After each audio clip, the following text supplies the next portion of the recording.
माँ बाप बहुत बड़ी, मुझसे पूछिए, अभी 1.5 साल हुआ है मेरे वालिद को इंतकाल किए हुए, अब मुझे कितनी कमी महसूस होती है। मेरी गोद में जिन्होंने आखिरी सांस ली हो, अब कमी महसूस होती है।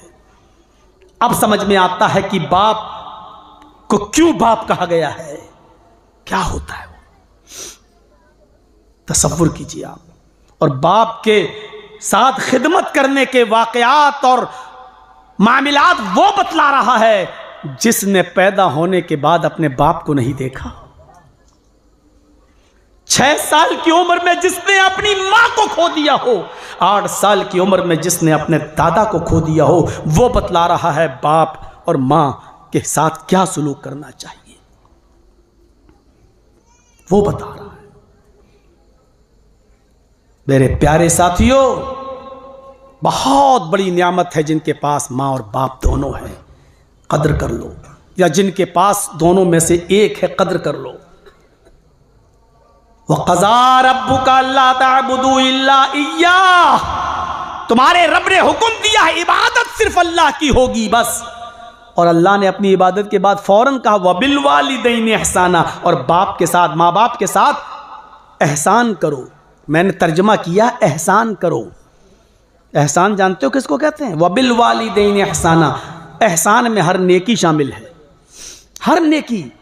यानी तुम्हारे बाप को अगर दोनों पैरों से लंगड़े हों, हाथ नहीं हैं या कमज़ोर हो चुके हैं, बैठे हैं, क्या बेटा मुझे ज़रा दरवाजे के बाहर कुर्सी पे बिठा दो, मुझे थोड़ी देर धूप में बैठना है, सर्दी लग रही है मुझे, तो आपके ऊपर फ़र्ज़ हो जाएगा कि आप अपनी पीठ को सवारी बना दें और अपने बाप को अपनी गोद में लाएं और बाहर सड़क पर धूप में कुर्सी लगाकर अपने बाप को बिठाएं। ये एहसान में शामिल है, ये आपके ऊपर फ़र्ज़ हो जाता है। अगर आपका बाप बीमार हो जाए तो ये मत देखो कि खर्चा कितना जा रहा है, अपनी अलमारियों का लॉक खोल दो।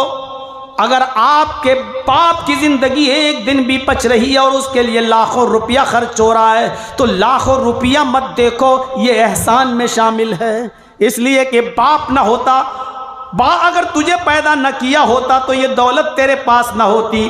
तू और तेरा माल तेरे बाप का है, इसलिए अपने बाप को राज़ी करो हर हाल में।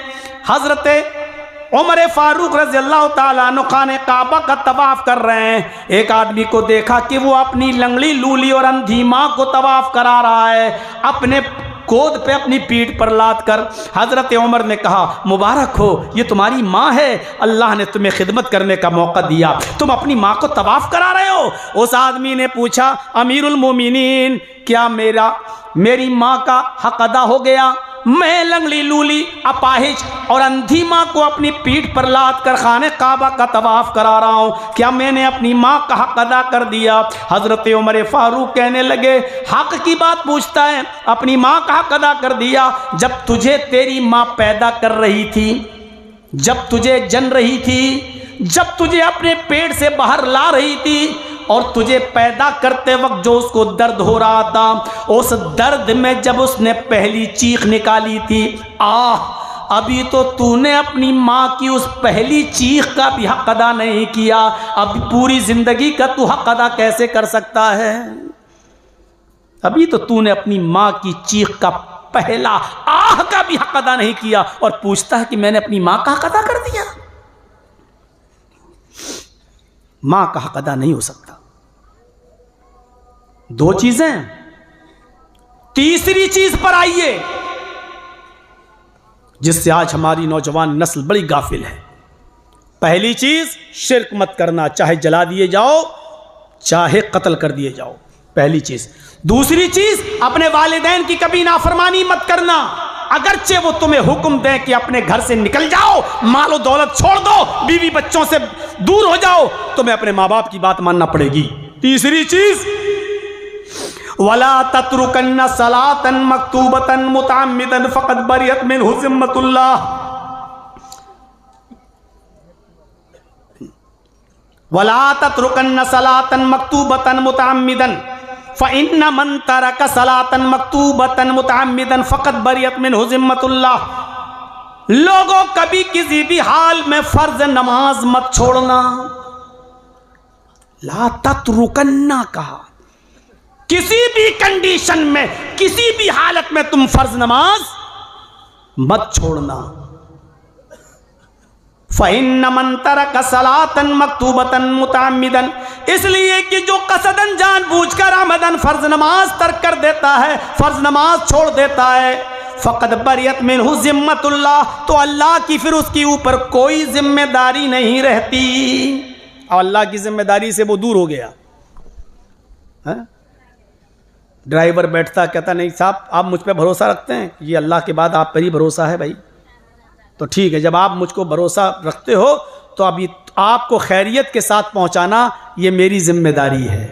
ठीक है चलिए, अल्लाह ने कहा नमाज पढ़ोगे तो तुम्हारी जिम्मेदारी है मेरी, और अगर फर्ज नमाज को तुमने छोड़ दिया तो तुम्हारी कोई जिम्मेदारी मेरे ऊपर नहीं है। फ़क़द बरीअत मिन्हु ज़िम्मतुल्लाह, अल्लाह की जिम्मे से वो आदमी दूर हो गया।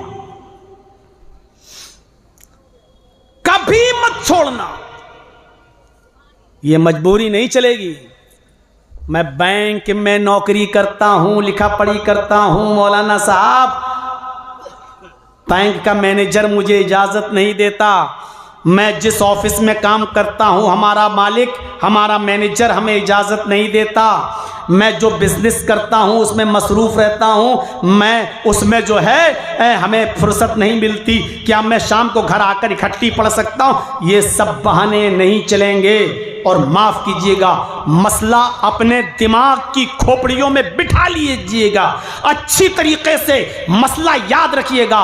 हर वो सर्विस चाहे सरकारी हो या प्राइवेट, हर वो नौकरी चाहे वो सरकारी हो या प्राइवेट, हर वो बिजनेस जो आपका अपना हो चाहे जैसा भी हो, अगर उस बिजनेस में या उस सर्विस से आपकी नमाज छूट रही है तो वो सर्विस भी आपके लिए हराम है और वो बिजनेस भी आपके लिए हराम है।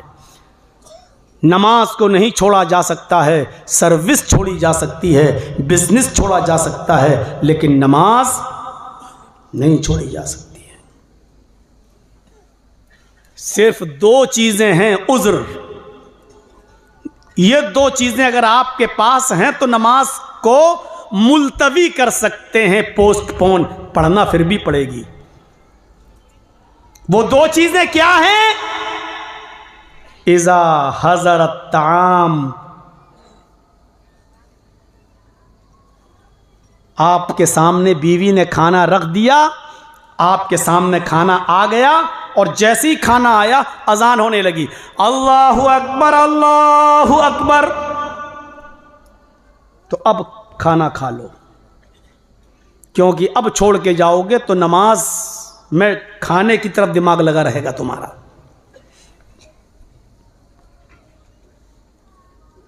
अजान हो रही है और बीवी कह रही बैठो अभी मैं खाना लेकर आ रही हूं, और खाना आने से पहले अगर अजान हो जाए तो फिर पहले नमाज पढ़ने जाओगे। हाज़ारा का लफ्ज़ है, अगर हाजिर हो जाए खाना और खाना आ जाने के बाद अगर अजान हो रही है तो पहले खाना खा लो, उसके बाद आप नमाज पढ़ने जाइए। जो रकातें मिल जाएं वो पढ़ लो, जो छूट जाएं वो बाद में पूरी कर लो, आप गुनाहगार नहीं होंगे। ये पहला उज़्र चलेगा, ये उज़्र है, इसकी इजाज़त दी है अल्लाह के रसूल ने। और दूसरा उज़्र, अजान हो रही है और यहां अजान होते ही आपको क़ज़ाए हाजत की ज़रूरत पेश आ गई, लेटरीन पेशाब की ज़रूरत पेश आ गई, तो जाहिर बात है कि ये चीज़ रोकने से रुकती नहीं है। बहुत कोशिश करने के बाद रोक भी लिया तो नमाज पढ़ोगे तो पेशाब रोकोगे, नमाज पढ़ोगे तो डिस्टर्ब होगा, खलल होगा नमाज में। यहाँ इजाज़त दी है शरीयत ने कि अगर अजान हो रही हो या हो जाए और अब तुम्हें क़ज़ाए हाजत की ज़रूरत है तो पहले लेटरीन से फारिग हो लो, पहले पेशाब कर लो, उसके बाद वुज़ू बनाओ, मस्जिद में जाओ, जो रकातें मिल जाएं वो पढ़ लो, जो छूट जाए वो बाद में पूरी कर लो। इन दो उज़्र के अलावा तीसरा कोई उज़्र नहीं है शरीयत के अंदर। आपका बेटा बीमार है, आपका बेटा सख्त बीमार है और अजान हो रही है, इस मौके पर भी आपको नमाज पढ़ना है, लेकिन मस्जिद में नहीं जाना है। जल्दी से अपने घर में वुजू बनाइए और जल्दी से सिर्फ फर्ज रकातें अदा कर लीजिए बस। ला तत्रुकन्न सलातन मक्तूबतन मुतअम्मिदन, फर्ज नमाज कभी मत छोड़ना, किसी भी कंडीशन में मत छोड़ना।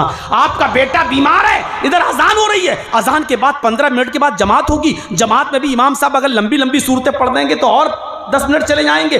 अब बेटा ज्यादा सीरियस है, जल्दी से वुजू बनाइए, जल्दी से घर में सिर्फ फर्ज नमाज अदा कीजिए और अपने बेटे को एम्बुलेंस में बैठाइए, गाड़ी कीजिए, टोटो कीजिए, टेम्पू कीजिए, गाड़ी लीजिए, अपनी 4 व्हीलर लेके जाइए अस्पताल। नमाज इस कंडीशन में भी माफ नहीं है, आपको पढ़ना पड़ेगा। नमाज किसी भी कंडीशन में माफ नहीं है,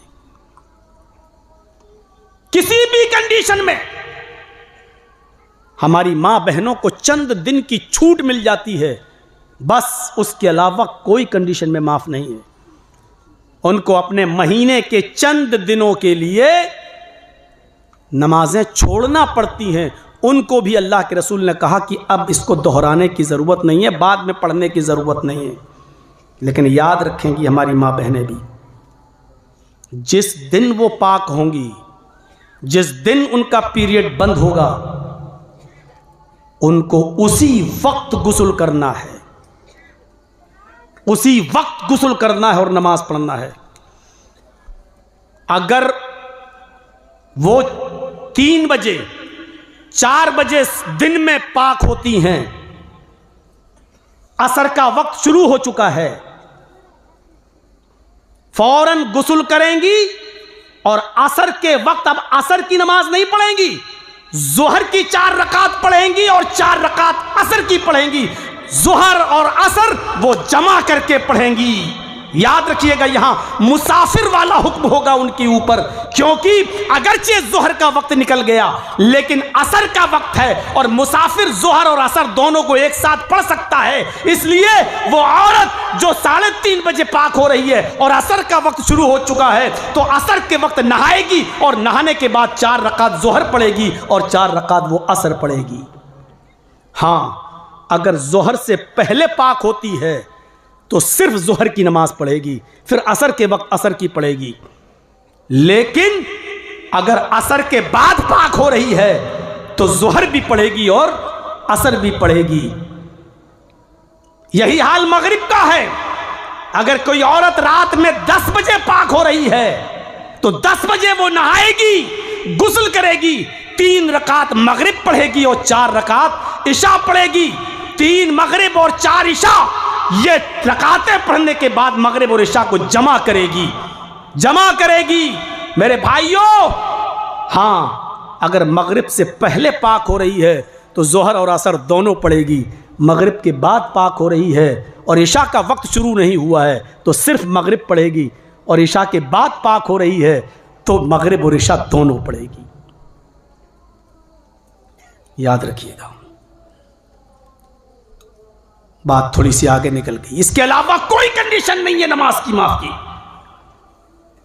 खड़े होकर पढ़ने की ताकत नहीं है तो बैठकर पढ़ो, बैठकर पढ़ने की ताकत नहीं है तो लेटकर पढ़ो, लेटकर पढ़ने की ताकत नहीं है तो करवट से पढ़ो, करवट से पढ़ने की ताकत नहीं है तो आंख के इशारे से पढ़ो, आंख के इशारे से पढ़ने की ताकत नहीं है तो अपना होंठ हिला हिला कर पढ़ो। वुजू नहीं कर सकते हो तो तयम्मुम करके पढ़ो। नलकी लगी हुई है पेशाब की जगह पर, थैली लटकी है, आप बार बार इस्तंजा नहीं कर पा रहे हैं तो जानते हो इस थैली का क्या हुक्म है? पेशाब अगर आप कर रहे हैं और पानी से धो नहीं रहे हैं और वो पेशाब आपका थैली में जा रहा है तो आप पाकी की हालत में माने जाएंगे, और इस कंडीशन में भी आपको नमाज पढ़ना पड़ेगी, नमाज माफ नहीं है।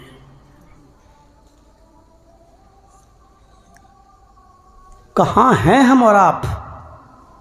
बहुत मामूली समझ रखा है ना नमाज के मामले को। इस कंडीशन में भी नमाज पढ़ना पड़ेगी। और 100 की एक बात आपको कह दूं,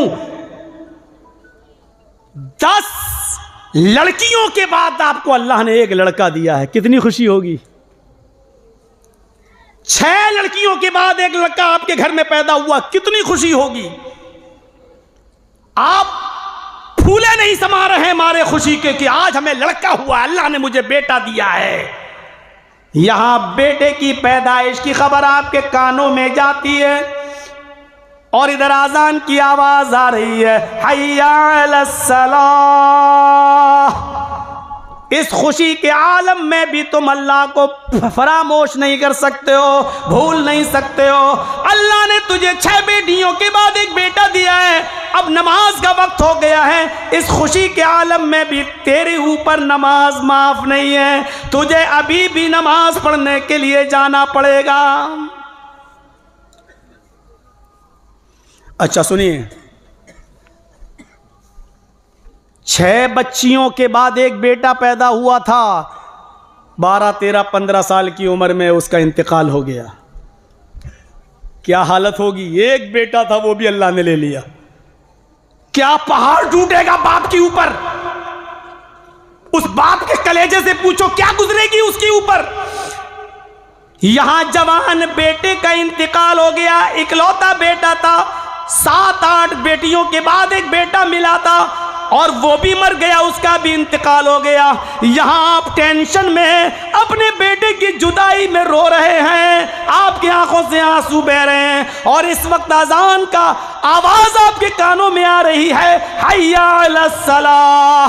थोड़ी देर के लिए अपना टेंशन दूर करो, अपने बेटे के गम को भुला दो और इस कंडीशन में भी तुम्हें नमाज पढ़ने के लिए जाना है। अरे जवान बेटे के इंतकाल पर भी जब अल्लाह ने नमाज की रुख्सत नहीं दी और माफ़ी नहीं दी, तो हालत खुशी में और हालत बहाली में और अच्छी कंडीशन में नमाज कैसे माफ़ हो जाएगी। सोचो तो जरा, जवान बेटे की लाश रखी है और अजान हो गई है, जाओ इस वक्त। ये उज़्र नहीं माना जाएगा कि बेटे का इंतकाल हो गया था इसलिए चलो छूट गई, बाद में पढ़ना है, अब तुम्हें जाना पड़ेगा, ये उज़्र नहीं है। और जब जवान बेटे का मर जाना उज़्र नहीं है तो तेरी बैंक की नौकरी कैसे उज़्र हो जाएगी, तेरा सरकारी स्कूल में टीचर होना कैसे उज़्र हो जाएगा, ये भी उज़्र नहीं माना जाएगा। नमाज अपने वक्त पर पढ़ना है। मेरे प्यारे साथियों, 3 चीजें हो गई और भी 2 चीजें और। वला तशरबन्न खमरन फ़इन्नहु रासु कुल्लि फ़ाहिशतिन। शराब हरगिज मत पीना। ला तशरबन्न खमरन, आप लोग तो हर चीज को खाना बोलते हैं, शराब को भी खाना, दूध को भी खाना, पानी को भी खाना। लेकिन अगर हम खाना बोलेंगे तो यूट्यूब पे सब चलेगा तो पूरी दुनिया में हंसेंगे लोग, कहेंगे मौलाना साहब शराब को खाना बोल रहे हैं, इसलिए भैया मैं आपकी ज़बान थोड़ी देर के लिए भूलूंगा मैं। ला तशरबन्न खमरन, हरगिज मत पीना। और क्यों मत पीना, आगे के जुमले, फ़इन्नहु रासु कुल्लि फ़ाहिशतिन, शराब हर गंदी और फहश और बुराई की जड़ है। जिसको अल्लाह के नबी ने बुराई की जड़ कहा हो वो कभी अच्छी चीज नहीं हो सकती है। तुम्हें अच्छी लग रही है वो अलग बात है, तुम्हें उसका टेस्ट अच्छा लग रहा है वो अलग बात है, लेकिन जिसको हमारे नबी ने तमाम बुराइयों की जड़ कह दिया हो वो कभी अच्छी चीज हो नहीं सकती। सुनन नसई की वो रिवायत मालूम है आपको, हजरत उस्मान गनी उस हदीस के रावी हैं। बनी इस्राइल में एक औरत थी बदकार, उसका शौहर मर चुका था, वो नौजवानों को तलाश करती थी गलत काम के लिए। उसको खबर मिली कि एक बहुत नेक आदमी, बेचारे दाढ़ी वाले, अल्लाह वाले, 5 वक्त के नमाज, बड़े नेक आदमी, बड़े खूबसूरत कपड़ा बेचते हैं। तो उसने अपनी नौकरानी से कहा कि इस मौलाना को, इस अच्छे आदमी को, इस नेक आदमी को ज़रा मेरे पास लाओ, बड़ा खूबसूरत नौजवान है, बहाना बनाकर मेरे पास लाओ और इसके साथ मैं गलत काम। वो अपनी नौकरानी को पैसा देती थी और किसी तरीके से उस नौजवान लड़के को बुला लिया अब जब नौजवान लड़का वहां आया, कहा कि मेरी मालिकन आपसे कपड़ा खरीदना चाहती हैं, आप चलिए। जब ये नौजवान लड़का वहां पहुंचा, नेक था, अल्लाह वाला था, बड़ा शरीफ, जब ये वहां पहुंचा, पहुंचने के बाद नौकरानी ने कहा कि आप अंदर चले जाइए, हमारी मालिकन दूसरे तीसरे दरवाजे के अंदर बैठी हुई हैं, जाइए आप उनको कपड़ा दे दीजिए। ये अंदर चले गए, एक दरवाज़ा बंद, दूसरा खोला, अंदर चले गए, दूसरा दरवाज़ा बंद, तीसरा दरवाज़ा खोला, अंदर चले गए, तीसरा दरवाज़ा बंद, चौथे दरवाजे को खोला तो औरत बैठी हुई है। उसने कहा आओ, ये कपड़ा दिखाने लगे, ये इतने रुपए मीटर, ये इतने रुपए मीटर, ये इतने रुपए, कपड़ा दिखाने लगे। और वो कहती, उसको कपड़ा खरीदना ही नहीं था। उसने कहा अरे ये सब रखिए, आप कपड़ा नहीं खरीदना है, आप मुझे खुश कर दीजिए, आपको कितना पैसा चाहिए मैं दे दूंगी, आपको कितनी रकम चाहिए मैं दूंगी, आप मुझे खुश कर दिए। हदीस के अल्फाज, उस औरत ने कहा उदुनु मिन्नी, मेरे करीब आइए, मेरे साथ गलत काम कीजिए, मेरे साथ हम बिस्तरी कीजिए, मेरे साथ जिना कीजिए। इन्होंने उसको अल्लाह के अजाब से डराया। अब जिसके ऊपर जवानी का भूत सवार हो वो अल्लाह के अजाब से डरेगा? कितना समझाएंगे कि हमारे यहाँ की लड़कियाँ अल्लाह के अजाब को नहीं जानती हैं, फिर भी भाग भाग के शादियाँ कर रही हैं। नहीं हो रहा है क्या समाज में और सोसाइटी में? हैं, हमने तो सुना है कि 2-2, 3-3 बच्चों की अम्मा भी भाग रही हैं अपने बच्चे छोड़ छाड़ के। अब इन औरतों के सामने अल्लाह का अजाब बयान करोगे तो इनको कुछ समझ में आएगा?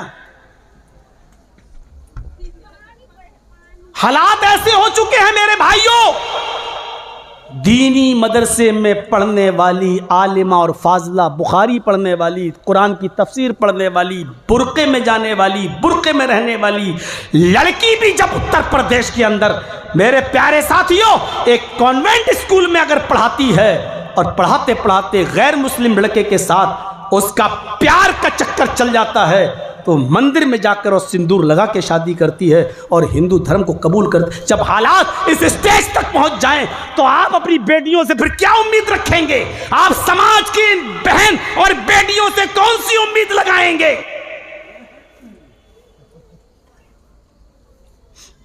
और सुन लो, दुनिया का कोई भी मौलवी इन भागी हुई लड़कियों का निकाह पढ़ाता है, वो मौलवी भी मरदूद है।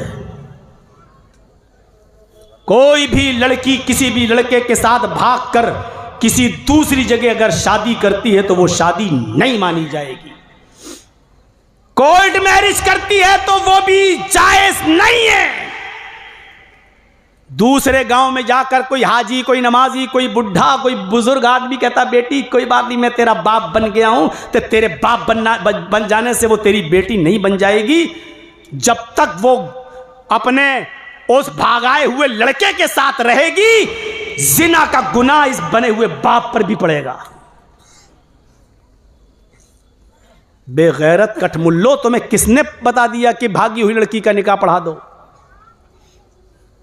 ये मौलवी साहब बैठ गए, कहाँ कौन है? लड़की भाग के आई है। ऐसा बाप का होना ज़रूरी है भली? दूसरे गांव का हाजी नमाजी आदमी सऊदिया का रुमाल डाल के, दाढ़ी रख के, मुंह में पान खा के कह रहा मैं इसका बली बन गया हूँ, मैं इसका बाप हूँ।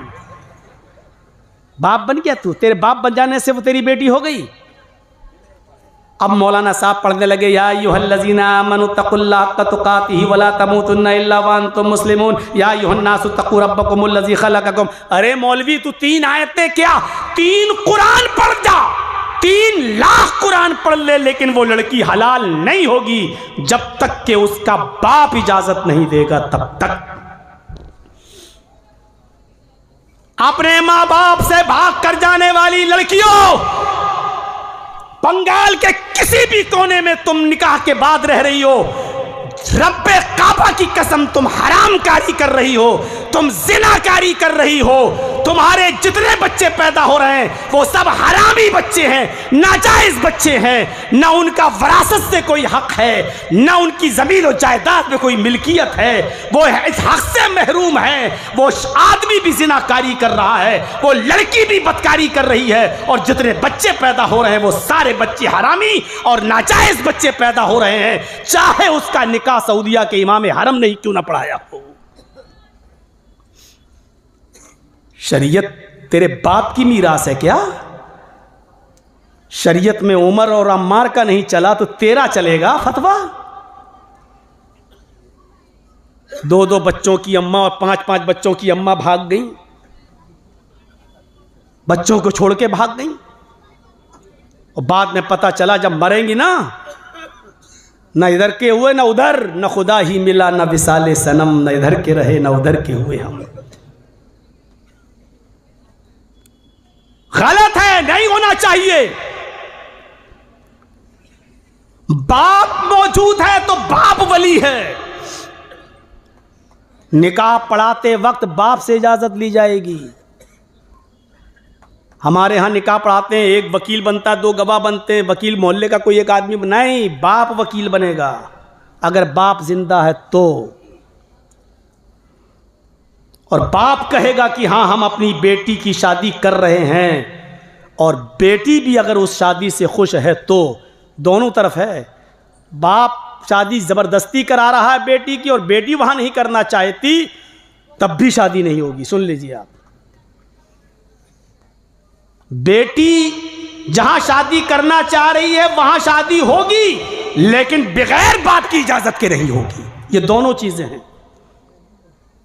और अगर बाप ने जबरदस्ती किसी लड़की का निकाह करा दिया और लड़की ने बेमन निकाह कर लिया, चाहती नहीं थी, तो उस लड़की को इख्तियार है वो अपने हस्बैंड के साथ रहे या उससे खुला लेकर अलग हो जाए। उस लड़की को पूरी अथॉरिटी है, पूरा पावर है, और शरीयत ने उस लड़की को इस बात की इजाजत दी है।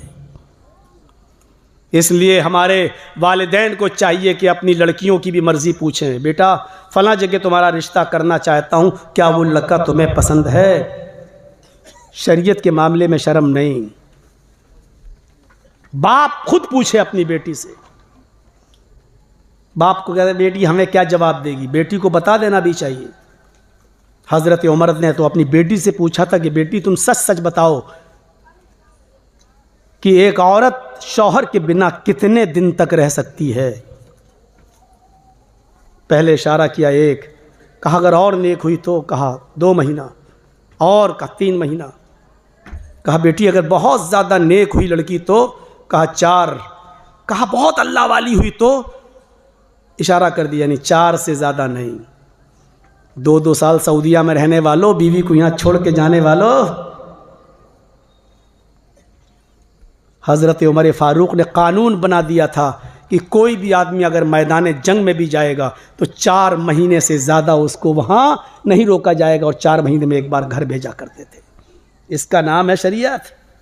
तुमने घर की खेती समझ लिया है। वो इधर जा रहा है कोई तो दुबई, वो उधर मुंह मार रहा है, ये इधर मुंह मार रही है, 2-2 बच्चे 3-3 बच्चों की अम्मा भागेगी नहीं तो क्या होगा?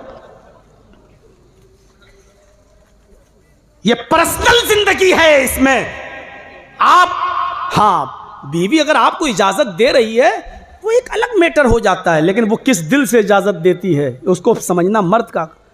अब तुम गरीबी का हवाला दे रहे हो, साहब बहुत गरीबी है, बीवी हमें जाने दो, और वो मजबूर है आपकी हालत देख कर भेज रही है। अरे तुझसे किसने कहा था कि 50,000 रुपये कमाने जा? तू 10,000 रुपये यहाँ कमा। जरूरी है जो सुकून तुझे यहाँ रहकर अपनी बीवी के साथ मिलेगा वो वहां नहीं मिल सकता है। तू भले ही पैसा कमा ले, लेकिन सुकून पैसा नहीं दे सकता है। कितने लोग ऐसे हैं जिनके पास लाखों करोड़ों रुपया है, लेकिन फ्रिज का पानी पीने से डॉक्टर ने मना किया है, नहीं पी रहे हैं। क्यों? अमीर आदमी है, सुकून कहाँ तेरी जिंदगी में? डॉक्टर ने मना किया, तला हुआ चीज़, तेल मसाले की चीज़ नहीं खा सकते हो, सब दलिया खा रहे हो, खिचड़ी खा रहे हो, सब कुछ है तेरे पास लेकिन खिचड़ी खा रहा है। पैसा सुकून नहीं दे सकता है। अला बिज़िक्रिल्लाहि तत्मइन्नुल क़ुलूब। अगर सुकून कोई चीज़ दे सकती है तो वो है अल्लाह का जिक्र। और मियाँ बीवी का ताल्लुक़ भी जिक्र है। अल्लाह के रसूल कहते हैं कि अगर कोई शख्स अपनी बीवी के साथ हम बिस्तर होता है, सुनिए शर्म की बात नहीं, तो इस काम पर भी उसको सवाब मिलता है, नेकी। सहाबा ने कहा अल्लाह के रसूल इस पर भी सवाब? हम अपनी लज्जत के लिए, हम अपने एंजॉय के लिए ऐसा करते हैं फिर भी सवाब? तो अल्लाह के नबी से कहा अगर वो अपनी हलाल बीवी को छोड़कर किसी गैर औरत के पास जाए तो उसको गुनाह पड़ेगा या नहीं पड़ेगा? तो कहा हाँ उसको गुनाह पड़ेगा। तो कहा जब वो हराम जगह से बचकर हलाल जगह पर अगर इंजॉय हासिल कर रहा है तो उसको नेकी क्यों नहीं मिलेगी? ये है शरीयत। मौलाना साहब यहाँ इतने लोग भाग रहे हैं, इतनी भाग रही हैं, समाज में भी तो देखो तुम्हारे अंदर पर्दा कितना है। जलसों में मेले लगाओगे तो क्या हाल होगा, चूड़ियां बिकेंगी तो क्या हाल होगा, लिपस्टिक चुपड़ चुपड़ के मेकअप थोप थोप के जलसों में भी आएंगी तो क्या होगा? तसव्वुर तो करो आप, हम हैं कहां? मैदाने जंग हो रही है, एक औरत का बेटा मैदाने जंग में जंग लड़ रहा है। अबू दाऊद किताबुल जिहाद, लड़ते लड़ते वो बेटा मैदाने जंग में कत्ल कर दिया जाता है। उस बच्चे का नाम है खल्लाद। मैदाने जंग में बेटा कत्ल कर दिया गया, उसके घर खबर पहुंचाई गई। मां ने दरवाजा खोला, क्या हुआ? कहा तेरा बेटा मैदाने जंग में था। जी मैंने भेजा था। आज अल्लाह ने तेरे बेटे को शहादत से नवाजा है। मां तेरा बेटा शहीद हो गया, तेरा बेटा मैदाने जंग में कत्ल कर दिया गया। उसने नजरें आसमान पे डाली और आंसुओं को पी गई। उसने आंसू जमीन के ऊपर नहीं गिरने दिए।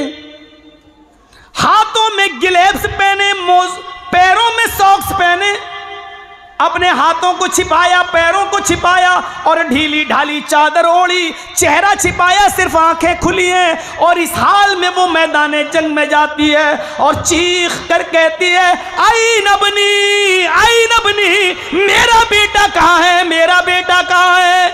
लोगों ने कहा तू कौन? मनंती, कौन है तू? उसने कहा खल्लाद की मां उम्मे खल्लाद।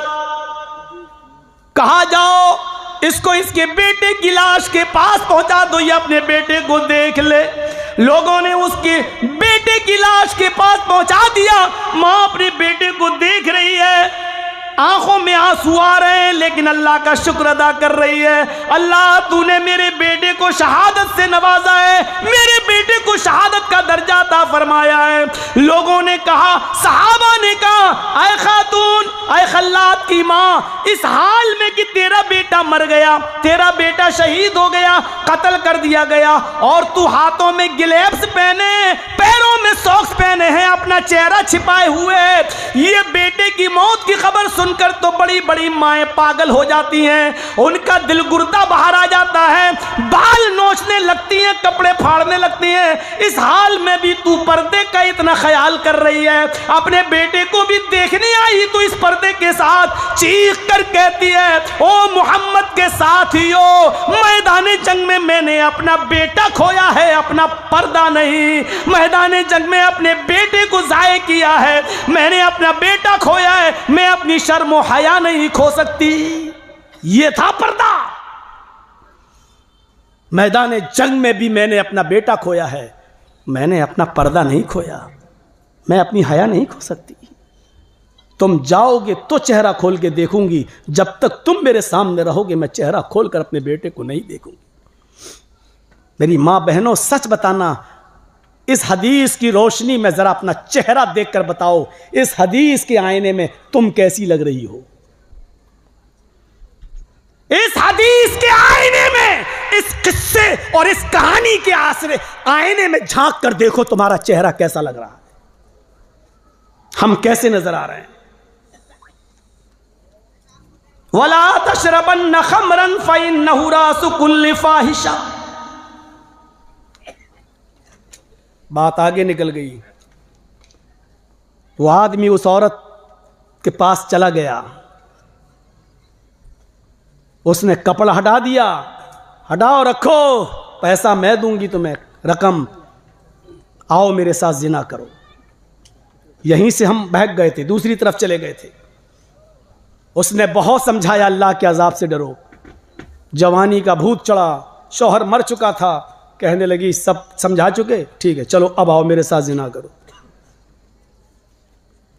कहा कि नहीं मैं ये काम नहीं कर सकता। उसने कहा तो 3 कामों में से कोई एक काम करो। कहा क्या? एक छोटा सा बच्चा बैठा था 4-5 साल का, टेबल पे शराब रखी थी और एक तरफ खूबसूरत औरत खुद बैठी थी। उसने कहा मेरे साथ जिना करो। कहा नहीं कर सकता। नहीं कर सकते तो इस बच्चे को कत्ल करो।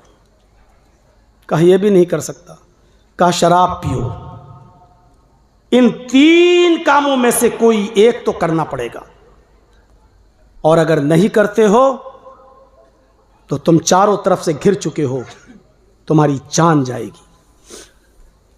इसने बहुत गौर किया, जान बचाना भी जरूरी था। सोचा क्या करूं, जो छोटा गुनाह है वो कर लेता हूं। इसने कहा जिना करूंगा तो ये बड़ा गुनाह है, इस बच्चे को कत्ल करूंगा ये और बड़ा गुनाह है।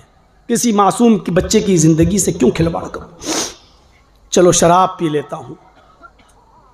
उस अल्लाह के नेक बंदे ने शराब की बोतल उठाई और पी लिया। शराब पीने के बाद उसको नशा आया। जब नशा आया तो नशे में उसकी अकल काम करना बंद कर दी, और जब अकल ने काम करना बंद किया तो उसने उस बच्चे को कत्ल भी कर दिया और उस औरत के साथ जिना भी कर लिया। सोचा था कि छोटा गुनाह कर लूं, लेकिन जब शराब पी तो तीनों गुनाह कर बैठा। अल्लाह के रसूल ने इस मौके पर यह वाक़या बयान करने के बाद फरमाया ला तशरबन्न खमरन फ़इन्नहु रासु कुल्लि फ़ाहिशतिन। लोगों शराब कभी मत पीना, क्योंकि शराब तमाम बुराइयों की जड़ है। अल्लाह के रसूल ने ऐसे ही नहीं कहा है। बनी इसराइल में अगर किसी ने अपनी माँ के साथ जिना किया होगा चौराहे पर, सड़क पर, तो मेरी उम्मत में क़यामत उस वक्त तक नहीं आएगी जब तक कि मेरी उम्मत के लोग भी अपनी माँ के साथ, बहन के साथ, बेटी के साथ जिना न कर लें। लकाना फी उम्मती मन यस्नउ ज़ालिक। मेरी उम्मत में भी ऐसे लोग पैदा होंगे जो अपनी माँ के साथ जिना करेंगे। और माँ के साथ जिना एक मुसलमान कब करेगा? चौराहे पर, रोड पर कब करेगा? जब वो शराब के नशे में चूर होगा और शराब उसकी अकल को ख़राब कर देगी। वो अपनी माँ, अपनी बहन और अपनी बेटी की इज्जत भी चौराहे पर सबके सामने लूटने में और अपनी माँ, बहन, बेटी की इज्जत के साथ भी खेलने में कुछ झिझक महसूस नहीं करेगा, क्योंकि शराब उसके दिमाग से सोचने और समझने की सलाहियत को ख़त्म कर देगी। नौजवानों, बहुत बुरी चीज़ है, इससे बचो। और जब शराब इतनी ख़तरनाक चीज़ है तो अफीम और गांजा कितनी ख़तरनाक चीज़ है, पाउडर कितनी ख़तरनाक चीज़ है। आप कितनी भी नमाजें पढ़ लो, कितने भी रोज़े रख लो, कितनी भी मस्जिदें बना लो, कितनी भी मस्जिदों को आबाद कर लो, लेकिन जब तक लोगों की ज़िंदगियों से खिलवाड़ करने वाली चीज़ों को नहीं रोकोगे तुम कामयाब नहीं हो सकते हो। एक तरफ अल्लाह की इबादत कर रहे हो और दूसरी तरफ वो चीज़ तुम पैदा कर रहे हो और बेच रहे हो और उसका बिजनेस कर रहे हो जो लोगों की जिंदगी से खेल रही हैं। कितने नौजवान आज अपनी माँ को मार रहे हैं सिर्फ अफीम की वजह से, गांजे की वजह से, अपने बाप के दुश्मन बने हैं। जमीन और जायदाद को भाई भाई का दुश्मन हो चुका है। आपकी इस गलत बिजनेस से आप अपने आप को वलीउल्लाह समझ रहे हैं। नमाज पढ़ने के बाद आप बहुत नेक समझ रहे हैं अपने आप को। मेरे भाइयों, ये चीजें हराम हैं और हराम ही रहेंगी। इसलिए शराब से आप तौबा कीजिए और शराब से इज्तिनाब कीजिए। ये 4 चीजें हो गई हैं मेरे भाइयों। 5वीं चीज मैंने एक और पढ़ी थी। अल्लाह के रसूल ने फरमाया व इय्याका वल मासिया फ़इन्न बिल मासियति हल्ला सख़तुल्लाह। मासियत और गुनाह के हर काम से बचना, मासियत और गुनाह के हर काम से बचना। जहां अल्लाह की नाफरमानी और गुनाह के काम होते हैं, अल्लाह का अजाब उस बस्ती पर हलाल हो जाता है। यह नाफरमानी के काम है शराब पीना, यह नाफरमानी के काम है जुआ खेलना, यह नाफरमानी का काम है कैरम बोर्ड सट्टे के साथ और पैसा लगाकर खेलना। यह नाफरमानी का काम है कि कलिया चक के चौराहे पर जाकर लॉटरी के टिकट खरीदना। यह नाफरमानी का काम है कि इंडिया और पाकिस्तान के होने वाले मैच में हर हर बॉल पर और हर हर एक प्लेयर पर सट्टा और दड़ा लगाना, ये सब नाफरमानी के काम है। बेपर्दगी के साथ घूमना, लिपस्टिक पाउडर और क्रीम लगाकर बेपर्दगी के साथ चौराहों पर जाना और बाजारों में जाना, जिन बस्तियों में अल्लाह की नाफरमानी का काम होता है उस बस्ती के ऊपर अल्लाह का अजाब हलाल हो जाता है। अल्लाह कहता है कि अब इस बस्ती पर अजाब नाजिल करना हलाल है मेरे लिए। अजाब की कई शक्लें हो सकती हैं। 12:15 हो चुके हैं, शायद मुझे लेने के लिए गाड़ी आ भी चुकी होगी। मुझे तलकोला की तरफ निकलना है, कल का प्रोग्राम मेरा वहाँ है। मेरे भाइयों, 24 और 25 दिसंबर को इंशाअल्लाह आपसे फिर मुलाकात होगी। नारायणपुर की सरजमीन पर प्रोग्राम दे चुका हूँ और इंशाअल्लाह इसी किस्म का टॉपिक इस्लाही मुआशरे पर आपके सामने रखेंगे। अल्लाह ताला से दुआ है कि बारे इलाह हमारी ख़ताओं को माफ़ फरमा दे, हमारे गुनाहों को बख्श दे, हमारी माँ बहनों को पर्दे की तौफ़ीक़ अता फरमा। इलाहुल आलमीन शराब से हमारी नस्ल को तौबा करने की तौफ़ीक़ अता फरमा। ऐ अल्लाह हमारी माँ बहनों को बाहया और बाशरम बना दे। अल्लाह हमें रिज़्क़ हलाल खाने की तौफ़ीक़ अता फरमा। बारे इलाह जब तक तू हमें ज़िंदा रख, इस्लाम पर ज़िंदा रखना, और जब हमारा ख़ात्मा हो तो ईमान पर हमारा ख़ात्मा फरमाना। वमा अलैना इल्लल बलागुल मुबीन व आखिरु दअवाना अनिल हम्दुलिल्लाहि रब्बिल आलमीन। अस्सलामु अलैकुम व रहमतुल्लाहि व बरकातुहू। জাযাকুমুল্লাহু খাইরান জাযা ওয়া আহসানুল জাযা। এতক্ষণ ধরে আমাদের সামনে আমাদের শেখ ফজলুল শেখ মাওলানা জাবি সাহেব কোরআন হাদিসের রশিদে हदीयु मुहम्मदिन सल्लल्लाहु अलैहि वसल्लम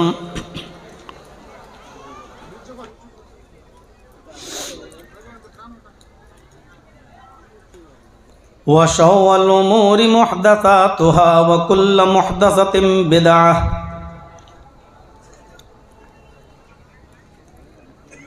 व कुल्लु बिदअतिन ज़लालह व कुल्लु ज़लालतिन फिन्नार।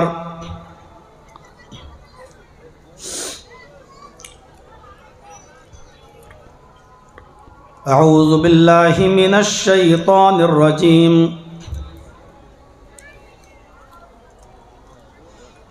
बिस्मिल्लाहिर रहमानिर रहीम।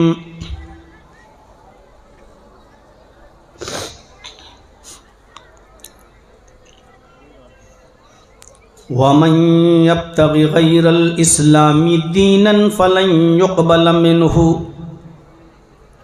वहुव फिल आखिरति मिनल खासिरीन।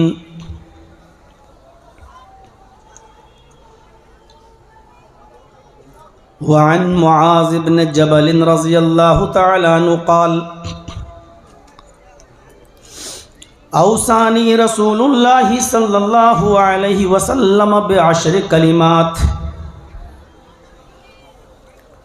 ला तुशरिक बिल्लाहि इन कुतिलता औ हुर्रिक़ता वला तउक़्क़न्न वालिदैक व इन अमराका अन तख़रुज मिन अहलिक व मालिक वला ततरुकन्न सलातन मक्तूबतन मुतअम्मिदन फ़इन्न मन तरक सलातन मक्तूबतन मुतअम्मिदन फ़क़द बरिअत मिन्हु ज़िम्मतुल्लाह वला तशरबन्न ख़म्रन फ़इन्नहु रअसु कुल्लि फ़ाहिशा इय्याक वल मासियह फ़इन्न बिल मासियति हल्ल सख़तुल्लाह। अल हदीस रवाहु अहमद फ़ी मस्नदिही। रब्बि इश्रह ली सदरी व यस्सिर ली अमरी वहलुल उक़दतम मिन लिसानी यफ़क़हू क़ौली।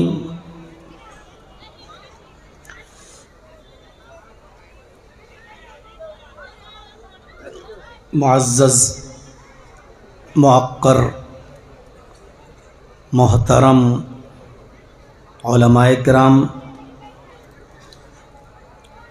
स्टेज पर बैठे हुए इलाक़े के बावक़ार अहबाब,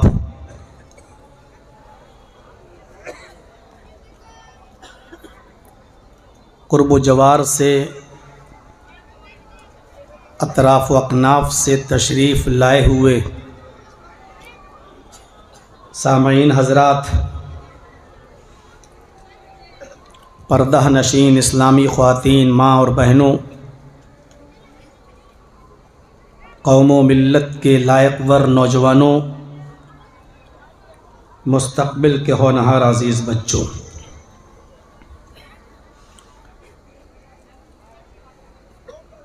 बहुत ही उम्मीदों के साथ ये प्रोग्राम यहाँ आप लोगों ने रखा। 2 रोज़ा प्रोग्राम जिसका पहला दिन ख़त्म हो चुका है और ये दूसरी शिफ्ट उसकी चालू है, दूसरी नाइट जिसमें मैं आपके रूबरू हूँ। दोनों दिन का टाइम मुझसे मांगा जा रहा था, लेकिन बड़ी मुश्किल से सिर्फ़ एक ही दिन निकला, वो भी कटिहार में इलेक्शन होने की वजह से। जब 9 तारीख़ की उनको परमिशन नहीं मिली तो मैंने जलसा कमेटी के लोगों से कहा कि यही 9 तारीख़ हमारे पास खाली हो रही है, अगर आप इसमें रख सकते हैं तो रख लीजिए। तैयार हुए, रज़ामंदी का इजहार किया और आप लोगों ने 8 और 9 तारीख़ का ये प्रोग्राम रखा। कल अबुल कलाम सलफ़ी साहब तशरीफ़ लाए थे और आज मैं आपके रूबरू हूँ। अल्लाह ताला से दुआ है कि इलाहुल आलमीन जिन लोगों ने इस इजलास में बढ़ चढ़ कर हिस्सा लिया है, अल्लाह रब्बुल आलमीन उनकी रोज़ी में, रिज़्क़ में बरकत अता फ़रमाए, कारोबार में बरकत अता फ़रमाए और मज़ीद उनको दीन के काम करने की तौफ़ीक़ अता फ़रमाए। हमें और आपको इस बात पर अल्लाह का शुक्र अदा करना चाहिए कि उसने हमें और आपको मुसलमान बनाया और इस्लाम की दौलत से माला माल किया। ये अल्लाह की बहुत बड़ी नेमत है।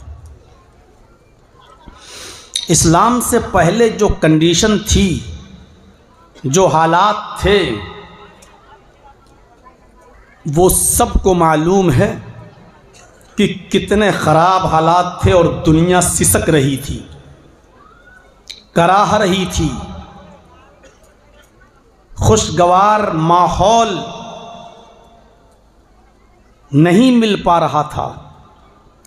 मेरी तकरीर में आप सुनेंगे अभी आगे कि क्या हालात थे इस्लाम के आने से पहले। कुरान करीम ने एक इशारा किया है और उस दौर को याद करने के लिए कहा है और साथ में ये भी कहा है कि अल्लाह की नेमत को, यानी इस्लाम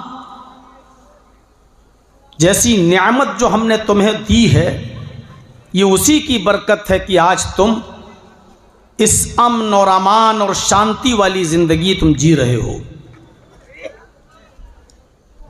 वज़्कुरू निअमतल्लाहि अलैकुम इज़ कुंतुम अअदाअन फ़अल्लफ़ बैन क़ुलूबिकुम फ़अस्बहतुम बिनिअमतिही इख़वाना।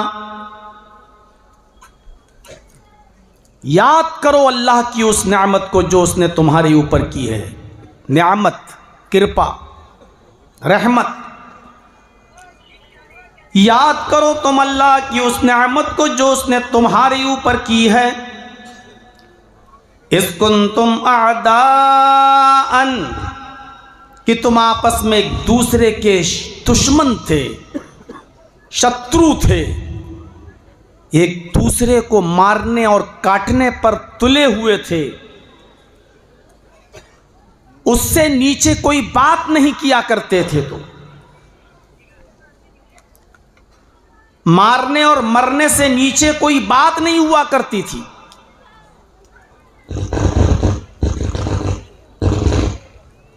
एक कबीले में रहने वाले, एक बिरादरी में रहने वाले एक आदमी की बकरी घास चरते चरते दूसरे बिरादरी के आदमी के खेत में चली गई। बस होता है, हमारे खेत में आपके जानवर आ गए, आपके खेत में हमारे जानवर चले गए, जानवर ही तो हैं।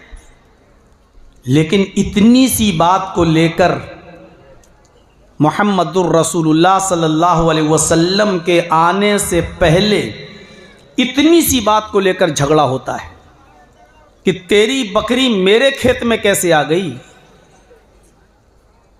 उस आदमी ने कहा बकरी है, चली गई तो क्या हो गया। इसी को लेकर कहा सुनी हुई और दोनों बिरादरी में, दोनों कबीलों में, दोनों खानदानों में जब लड़ाई शुरू होती है, जंग शुरू होती है, तो आप आश्चर्य करेंगे, ताज्जुब करेंगे। ये लड़ाई, ये जंग 27 साल तक चलती रही, 27 ईयर्स। सिर्फ एक बकरी के दूसरे बिरादरी में चले जाने, उसके खेत में चले जाने से, जबकि बकरी को उसने मारा नहीं था, काटा नहीं था। ये जंग 27 साल तक चलती है, ये युद्ध, ये वार। और दोनों तरफ से जब मरने वालों की गिनती को काउंट किया गया, जब शुमार किया गया, जब गिना गया कि 27 साल में कितने लोग मरे, जब उनकी गिनती गिनी गई तो पता चला कि 40,000 लोग दोनों तरफ से मारे जा चुके हैं, सिर्फ एक बकरी के दूसरे बिरादरी के खेत में चले जाने की वजह से। 40,000 लोग मर चुके, 27 साल तक जंग हुई और फिर भी झगड़ा खत्म नहीं हुआ। उसके बाद जब अल्लाह के नबी जनाब मोहम्मद रसूलुल्लाह सल्लल्लाहु अलैहि वसल्लम आए और भाईचारे का दर्स दिया, सबक दिया, पाठ पढ़ाया और सब आपस में भाई भाई हो गए। जो लोग जानवरों के लिए लड़ा करते थे, वो लोग एक दूसरे के लिए अपनी जान देने लगे, एक दूसरे के लिए अपनी जान देने लगे। खुद भूखे रहने लगे लेकिन भूखों को खाना खिलाने लगे।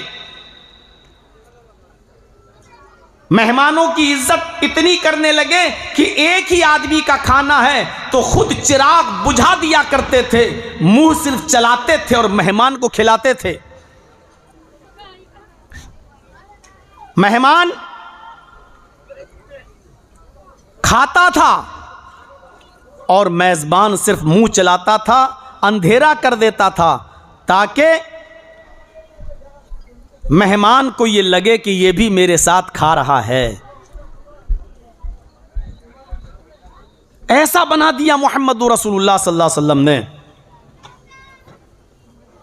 कुरान उसी दौर को याद दिलाता है, इज़ कुंतुम आदाअन, कि तुम आपस में एक दूसरे के दुश्मन थे, तुम आपस में एक दूसरे के शत्रु थे, तुम आपस में एक दूसरे के हरीफ थे, एक दूसरे की गर्दनें काटा करते थे। फ़अल्लफ़ बैन क़ुलूबिकुम, तो अल्लाह तबारक व तआला ने तुम्हारे दिलों में प्रेम डाल दिया, मोहब्बत डाल दी, उल्फत तुम्हारे दिलों में डाल दी। फ़अल्लफ़ बैन क़ुलूबिकुम, अल्लाह ने तुम्हारे दिलों में मोहब्बत उल्फत पैदा कर दी। फ़अस्बहतुम बिनिअमतिही इख़वाना, तो तुम अल्लाह की उस नेमत के ज़रिए, यानी इस्लाम के ज़रिए तुम आपस में भाई भाई हो गए। इस नेमत का जिक्र किया है इस्लाम। तो ये इस्लाम बहुत बड़ी नेमत है जो हमें और आपको मिला है। हम उसकी कदर न करें वो एक अलग चीज़ है। हम इस इस्लाम के कायद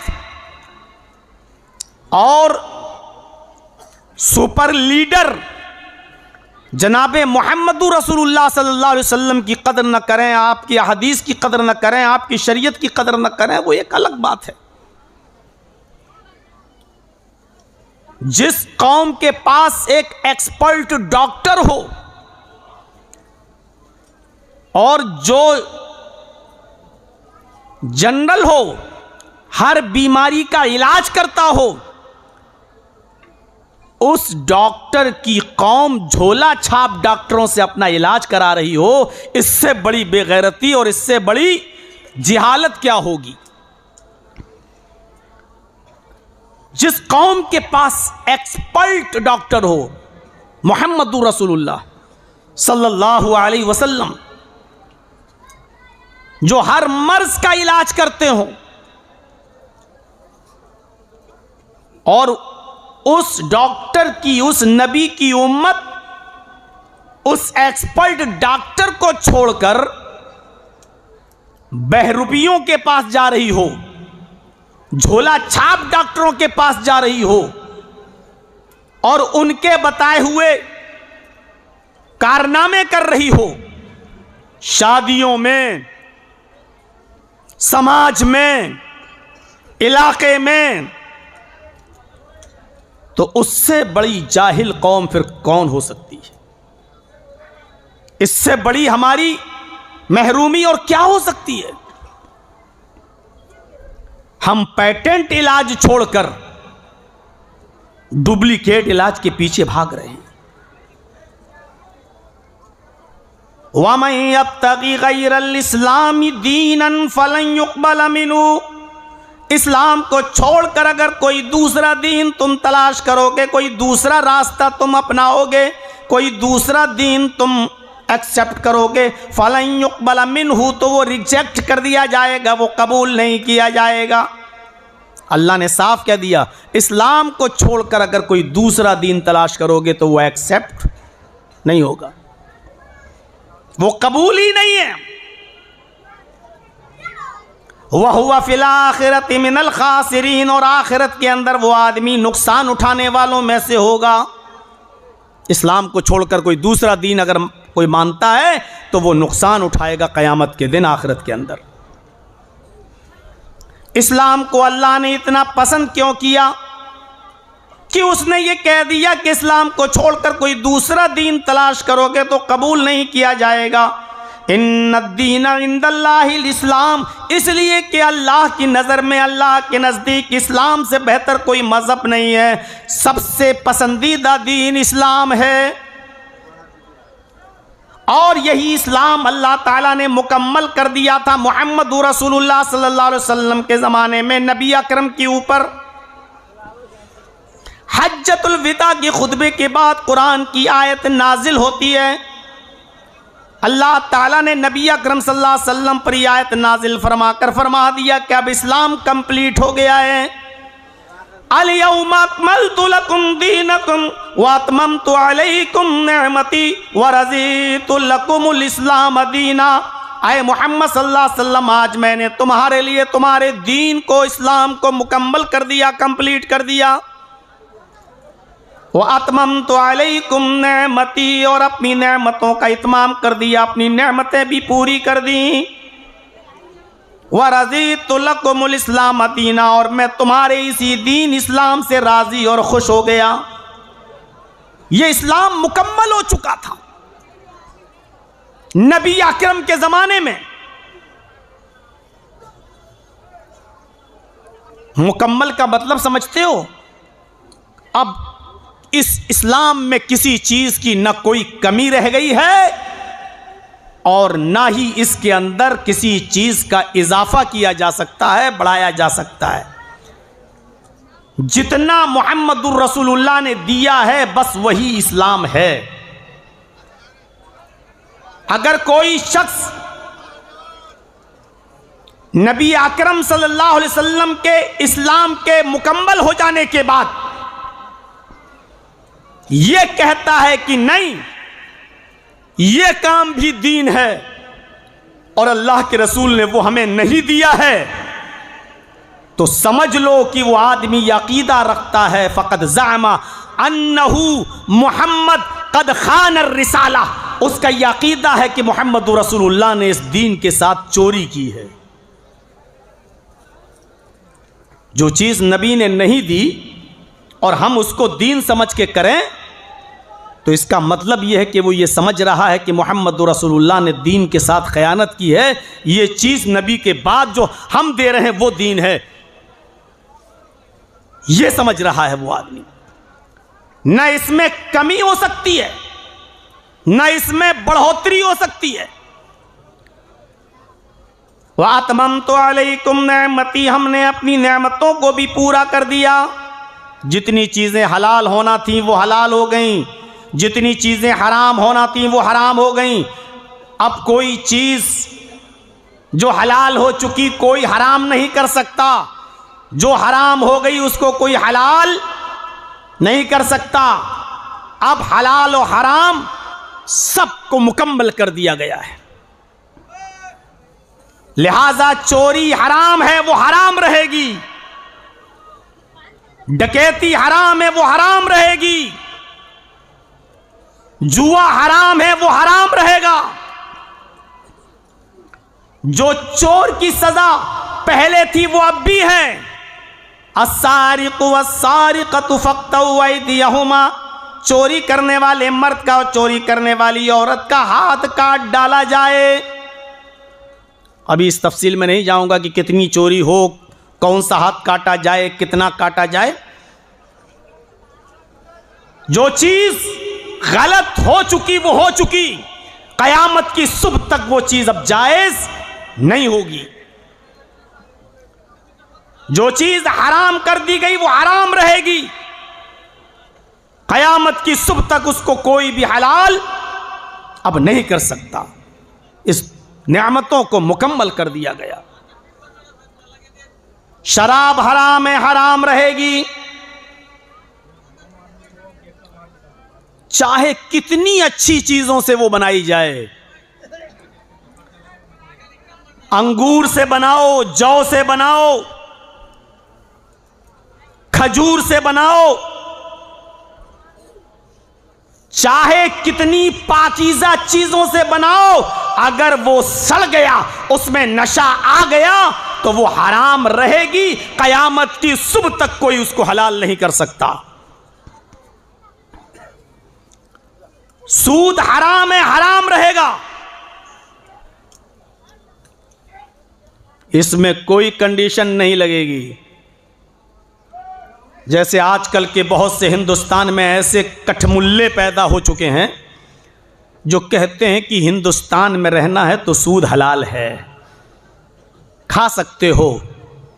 उनसे पूछो कि दलील, तो कहते हैं कि हिंदुस्तान में काफिरों की हुकूमत है और हमें उनके इशारों पे चलना पड़ता है, इसलिए यहां बगैर उनकी बैंकों के और बगैर उसके सपोर्ट के हम रह नहीं सकते, लिहाजा ये दारुल हर्ब है हिंदुस्तान, यहां सूद खा सकते हैं। हालात और कंडीशन की बुनियाद पर वो कहते हैं कि जायज़ है, लेकिन सूद किसी भी कीमत पर जायज़ नहीं होगा।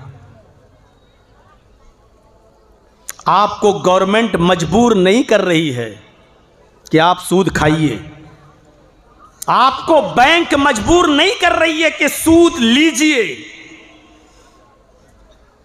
देने के लिए तो मजबूर करती है, आपने लोन लिया है तो आपको सूद के साथ वापस करना होगा, लेकिन आपको मजबूर नहीं करती है बैंक कि आप जो है हमसे लोन लीजिए। इसलिए सूद भी हराम रहेगा, कोई भी कंडीशन सूद को हलाल नहीं कर सकती। सूअर हराम है, हराम रहेगा। अब कोई ये कहे कि मौलाना साहब अल्लाह के नबी के ज़माने में सूअर को इसलिए हराम करार दिया गया क्योंकि सूअर गंदगी खाता था, लैट्रीन खाता था, और बहुत सी जगहों पर आज भी गंदगी खाते हैं। गंदगी खाने वाली चीज़ को हराम करार दिया। माफ़ कीजिएगा, गंदगी के खा लेने की वजह से कोई चीज़ हराम नहीं हुई। नदियों में और तालाबों में और समंदरों में तैरने वाली मछलियां भी मुर्दे और लाशें और कुत्ते और क्या क्या समंदर में और नदियों में बहता है, वो सारी चीज़ें खाती हैं मछलियां। तो क्या इन हराम चीज़ों के खाने की वजह से मछली के गोश्त को आप हराम करार दे देंगे? सूअर को हराम करार दिया है। अब अमेरिका के अंदर और इंग्लैंड के अंदर जहाँ यहूदी और ईसाई लोग हैं वहाँ सूअर को बहुत अच्छे और साफ सुथरे माहौल में पाला जाता है। जैसे आपके यहाँ मुर्गी का फार्म हाउस होता है, वहाँ उनको दाना डाला जाता है, 1-1.5-2 महीने में आपके उस चिकन को 1.5-2 किलो का कर दिया जाता है, साफ सुथरी चीज़ें खिलाई जाती हैं। ऐसे ही अमेरिका, कनाडा और इसी तरीके से जापान और फ्रांस और इंग्लैंड वगैरह में सूअरों के लिए बड़े बड़े फार्म हाउस खोले गए हैं और उनको बहुत ही साफ सुथरा खाना खिलाकर उनको बड़ा किया जा रहा है। अब कोई ये कहे कि मौलाना साहब अब सूअर गंदी चीज नहीं खा रहा है और साफ सुथरी और अच्छी चीजें खाकर उसको पाला जा रहा है, इसलिए सूअर हलाल है, तो वो दीन को बदलने की कोशिश कर रहा है, वो शरीयत को बदलने की कोशिश कर रहा है, वो मुहम्मदुर रसूलुल्लाह की जगह पर अपने आप को नबी बनाने की कोशिश कर रहा है। हराम ही रहेगा, चाहे वो जमजम का पानी ही क्यों ना पीता हो और चाहे वो जन्नत से उतरा हुआ मन्नो सलवा क्यों ना खाता हो, वो हराम ही रहेगा। वअतममतु अलैकुम नेमती, और हमने अपनी नेमतों का इत्माम कर दिया। वरदीतु लकुमुल इस्लाम दीना, और मैं तुम्हारे इसी दीन इस्लाम से राजी और खुश हो गया। मुकम्मल हो चुका है दीन, अब कोई ना इसमें कमी कर सकता है और ना कोई इसके अंदर ज्यादती कर सकता है। कमी करने वाला भी मुजरिम, ज्यादती करने वाला भी मुजरिम। या अय्युहल्लज़ीना आमनु दुखुलू फिस्सिल्मि काफ़ा, ईमानो वालो तुम इस्लाम के अंदर पूरे के पूरे दाखिल हो जाओ। ये इस्लाम पूरे के पूरे दाखिल हो जाओ। इस्लाम कोई किराना मर्चेंट की दुकान नहीं है, जो चीज़ें पसंद आए वो ले लो, जो चीज़ें पसंद ना आए उसको छोड़ दो। आप किसी दुकान पे जाते हैं, हाँ ये दे दो, हाँ ये पसंद ये दे दो, जो चीज़ पसंद नहीं आ रही उसको आपने नहीं लिया। इस्लाम कोई किराना मर्चेंट की दुकान नहीं कि जो पसंद आए वो ले लो और जो पसंद ना आए उसको छोड़ दो। आपको इस्लाम की हर चीज़ लेना पड़ेगी, चाहे वो पसंद हो या ना हो। अगर उसकी इजाजत है तो आपको वो लेना पड़ेगा और अगर मना किया है तो वो आपको छोड़ना पड़ेगा, चाहे वो आपकी कितनी महबूब चीज क्यों ना हो। लेकिन अगर अल्लाह के रसूल ने मना कर दिया तो आपको उससे रुकना पड़ेगा। हमें नबी अकरम की बात को